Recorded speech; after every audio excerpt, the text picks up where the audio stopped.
Episode 18ல பார்த்தீங்கன்னா வந்து, அவங்க அம்மா வந்து வீட்டுக்கு வராங்க ஹாஸ்பிட்டல்லேருந்து டிஸ்சார்ஜ் ஆகி. அந்த இடத்துல பார்த்தீங்கன்னா, ஒரு டிப்பிக்கல் அம்மா எப்படி பண்ணுவாங்களோ, அந்த மாரி வந்து காட்டியிருப்பாங்க. அது ரொம்பவே நல்லாயிருக்கும். வந்த உடனே பார்த்தீங்கன்னு வச்சுக்கோங்களேன், நான் போய் குளிச்சுட்டு வந்துட்டு அடுத்து வேலையெல்லாம் செய்ய ஆரம்பிக்கிறேன் அப்படின்ற மாரி அவங்க போறது. அண்ட் பொண்ணுங்கலாம் கூப்பிட்டு உட்கார வச்சு, அதெல்லாம் ஒண்ணும் தேவையில்ல. நம்ம வேணா வீட்டுக்கு குக் வச்சிரலாமா அப்படின்னு கேட்கிறப்போ, இம்மீடியட்டா வேணாம் வேணாம் அப்படின்னு இவங்க சொல்றது. சரி விடுங்க நாங்களே சமைக்கிறோம் அப்படின்னு சொல்லிட்டு இவங்க எல்லாரும் சேர்ந்து அந்த ஒரு ஒரு மாரி நல்ல ஒரு ஃபன்னா வந்து காட்டியிருப்பாங்க.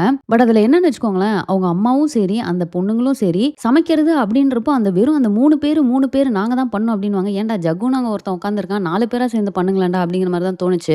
ஜெயஸ்ரீ நடுவுல ஒரு பாயிண்ட்ட போடுவாங்க. நீயும் தான் வேலை செய்யணும். அது எப்படி நாங்க 3 பேர் மட்டும் பண்றது? எல்லாரும் ஷேர் பண்ணி தான் பண்ணணும் அப்படின்ற மாரி சொல்லுவாங்க.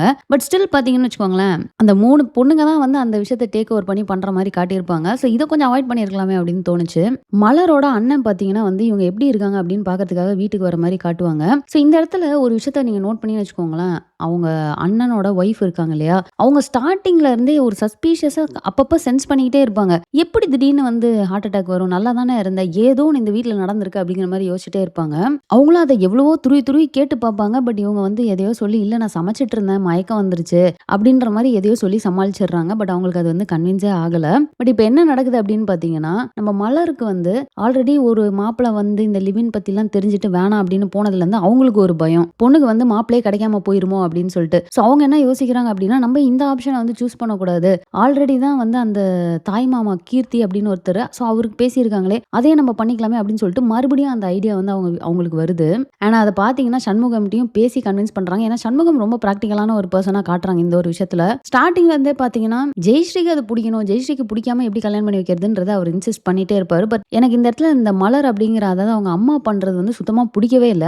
ரொம்ப இத வந்து திணிச்சு திணிச்சு ஃபோர்ஸ் பண்ணி அவங்களோட பயத்தினால வந்து ஒரு விஷயத்த இவ்வளவு அவசரப்படுத்தி பண்ணணும் அப்படின்னு அவங்க யோசிக்கிறது வந்து நல்லாவே இல்ல. அண்ட் கண்டிப்பா இது ரொம்ப காம்ப்ளிகேட் ஆகி வந்து ஒரு பிரச்சனையில தான் போய் முடிய போகுது அப்படிங்கிறத இப்பவே வந்து சென்ஸ் பண்ண முடியுது. நம்ம சண்முகம் பார்த்தீங்கன்னா வந்து ரொம்ப நாள் கழிச்சு கிரிஜாவ வந்து போய் பார்க்குறாரு இல்லையா? ஏன்னா வந்து அவர் ஹாஸ்பிட்டல்லே இருப்பாரு.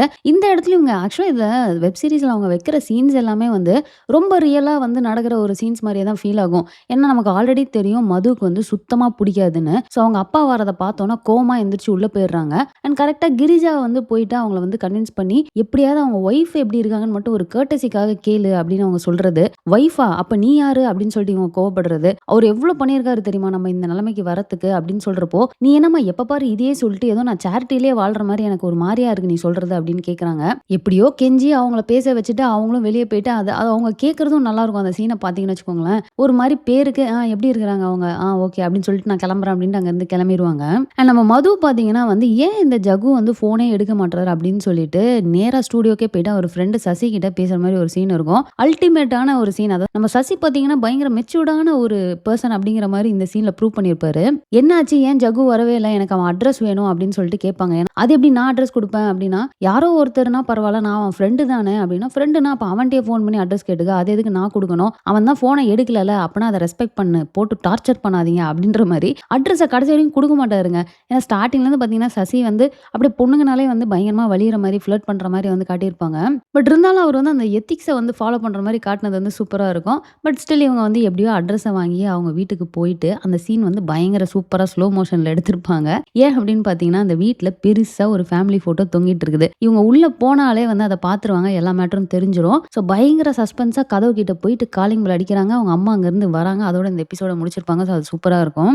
நம்ம சித்தார்த்தோட அம்மா வந்து அவங்க அப்பா எல்லாத்தையும் கண்டுபிடிச்சிட்டாரு. அண்ட் பிளஸ் அவங்க அப்பா பார்த்தீங்கன்னா, அவனுக்கு வந்து இதுக்கு முன்னாடி 6 மாசம் வந்து டைம் குடுத்துருப்பாரு இல்லையா கல்யாணத்துக்கு. இப்பதான் பொண்ண அவனே பார்த்துட்டானே. இப்போ இம்மீடியட்டா இது நடந்தாகணும் அப்படிங்கிற மாரி அவரு சொல்லியிருப்பாரு. ஸோ அத சொல்லிட்டு நம்ம சித்தார்த்ட்ட நீ நேரா போய் அவங்க வீட்லயே பேசிரு. அவ வந்து கண்டிப்பா அவளுக்கும் உன் மேல லவ் இருக்கு. ஆனா என்ன ரீசனுக்காக அவ அத வந்து மறைக்கிறா அப்படின்னே தெரியல. நீ போயிட்டு வீட்லயே பேசிரு அப்படிங்கிற மாரி இவங்க ஒரு விஷயத்த சொல்லுவாங்க. அண்ட் இது போக பார்த்தீங்கன்னா, நம்ம அஸ்வின் அண்ட் மீராவோட மேட்டருங்க. அவங்க வந்து ரொம்ப டல்லாவே இருப்பாங்க. அண்ட் இந்த டைமும் பார்த்தீங்கன்னா, நம்ம அஸ்வின் ஒரு புது அஸ்வின் மாரி வந்து ஆனா அவரோட ஸ்டைல்ல தான் கொஞ்சம் வந்து என்ன நீ இப்படி பண்ணிட்டு இருக்க? இதே யோசிச்சுட்டு இருந்தேன்னா நீ ஒரு ரன் கூட எடுக்க மாட்ட.